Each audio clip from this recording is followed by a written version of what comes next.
आप देख सकते हैं कि करेले और गोश्त का ये सालन बहुत ही मज़ेदार और बहुत ही शानदार सा तैयार हुआ है और इसे बनाना बहुत ही आसान है। अक्सर लोग करेले नहीं खाते अब कड़वाहट की वजह से, लेकिन जिस तरीके से मैं करेले बनाती हूँ बिल्कुल भी ये कड़वे नहीं होते। और आज मैंने इनको गोश्त के अंदर बनाया है, बहुत ही मज़ेदार।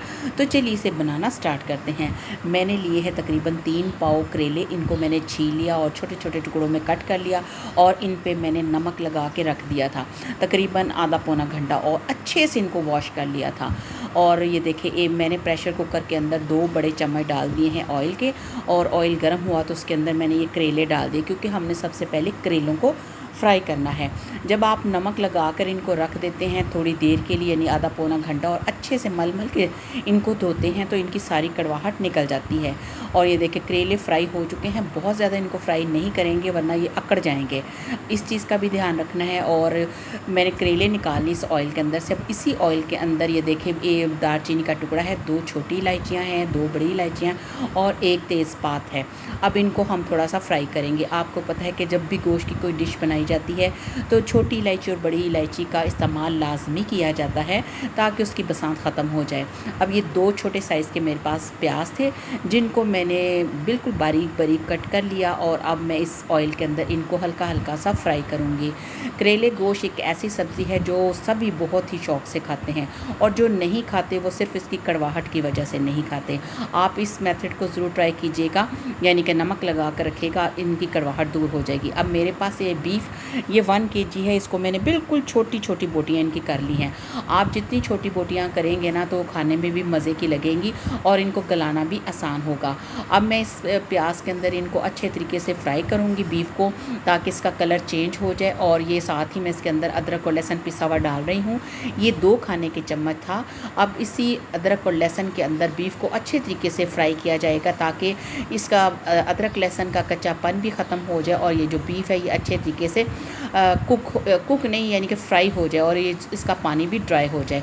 अब काफ़ी हद तक इसका पानी ड्राई हो चुका था, इसने अपना कलर भी चेंज कर लिया। अब मैं इसके अंदर पिसे हुए मसाले डाल रही हूँ। सबसे पहले मैंने इसके अंदर डाली है लाल मिर्च पिसी हुई हस्बे ज़ायका, और हल्दी है आधा चाय का चम्मच, और नमक भी है हस्बे ज़ायका। आप अपने टेस्ट के मुताबिक कम ज़्यादा कर सकते हैं। और वैसे भी इस डिश के अंदर बहुत ज़्यादा स्पाइसेस नहीं डालते। जितने सिंपल हम तरीके से इस डिश को बनाएंगे ये उतनी ही मज़े की लगेगी। अब इसी तरह इसकी भुनाई होगी और अच्छे तरीके से। और इसके अंदर मैंने ऐड किए हैं टमाटरों को भी मैंने चॉप कर लिया है, ताकि ये जल्दी से गल जाएं। ये 3 छोटे दरमियाने साइज़ के टमाटर थे, इनको मैंने चॉप किया, और अब इसको अच्छे से भूनेंगे, ताकि देखिए टमाटर बड़े ज़बरदस्त से गल चुके हैं और बिल्कुल पता भी नहीं चल रहा। अब वक्त है कि अब इसके अंदर डाल दिया जाए पानी, क्योंकि ये बीफ है, थोड़ा टाइम लगता है इसको गलाने में। मैंने वैसे बोटियाँ छोटी कर दी हैं, इसमें हम ज़्यादा पानी ऐड नहीं करेंगे। और अब इसको प्रेशर लगा देते हैं अच्छे से हिलाने जुलाने के बाद, ताकि ये जो बीफ का गोश्त है वो अच्छे से गल जाए। अब मैंने इसका कवर तकरीबन 15 मिनट के बाद उतार दिया, तो ये देखें कि बीफ जो बहुत ज़बरदस्त सा गल चुका है। उसके अंदर हल्का हल्का सा भी पानी है। इस दौरान मैं इसके अंदर डाल रही हूँ ये चॉप किया हुआ प्याज है। 2 प्याज मैंने स्टार्टिंग में ऐड किए, और 2 प्याज मैं अब इस मसाले के अंदर, यानी कि बीफ के अंदर डालूंगी चॉप किया हुआ। और इसके साथ ही हरी मिर्चें थी, वो थी तकरीबन 6 से 7 अदद, उनको बारीक बारीक कट कर लिया था।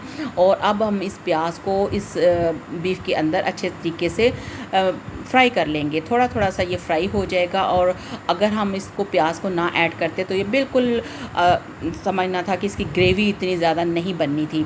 अब मैं उसको थोड़ी देर फ्राई करने के बाद जो हमने करेले फ्राई करके रखे थे वो मैं इसके अंदर ऐड कर रही हूँ, और करेले डालने के बाद इसकी अच्छे से मिक्सिंग होगी।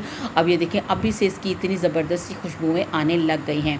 अब इसकी अच्छे से मिक्सिंग होने के बाद इसके अंदर एक और मसाला डाला जाएगा, वो है सूखा धनिया और ज़ीरा। इनको भी मैंने पीस लिया था, ये 1 खाने का चम्मच भर के। अब बस ये मसाला हमने इसके अंदर ऐड किया। अब इसको अच्छे तरीके से मिक्स कर लेंगे, ताकि सारा मसाले सालन के अंदर अच्छे से रच बस जाए।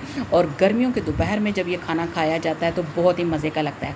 साथ में इसके रख दी जाए लस्सी, तो क्या ही बात है। अब इसको मैं दम पे रखूँगी तकरीबन 5 से 6 मिनट के लिए, बिल्कुल दम वाली आग पे, ताकि ये जो करेले हैं ये भी सॉफ़्ट हो जाएँ और जो प्याज है वो भी सॉफ़्ट हो जाए। हमारा बहुत ही मज़ेदार सा करेले गोश्त का सालन बिल्कुल अब रेडी हो गया है। आप चाहें तो इसमें थोड़ा सा गरम मसाला छिड़क सकते हैं, अदरवाइज़ इसकी ज़रूरत नहीं है।